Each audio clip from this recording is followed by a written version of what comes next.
changement de politique des banques centrales depuis le début d'année a favorisé un certain nombre de métiers, de secteurs, sur le premier semestre de l'année. Le fait que l'argent soit bon marché aide tous les secteurs un petit peu cycliques, agressifs de la cote. Ça a été le cas particulièrement des valeurs du luxe, qui ont très bien performé pendant le premier semestre. Ça a été le cas également des valeurs sensibles au taux d'intérêt, comme les valeurs agroalimentaires, la boisson, les valeurs technologiques, toutes ces valeurs qui finalement profitent d'un argent très bon marché. Le deuxième semestre de l'année risque fort de s'inscrire dans la continuité des tendances que nous avons vues au premier semestre.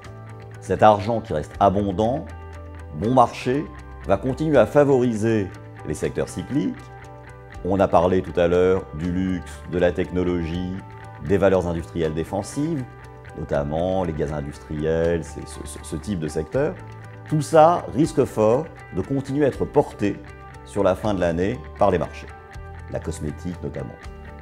A contrario, on voit bien que certains secteurs vont souffrir de cette situation de taux bas, et au premier rang d'entre eux, bien évidemment le secteur bancaire, qui comptait sur une remontée de l'inflation et des taux pour pouvoir à nouveau gagner de l'argent sur les prêts.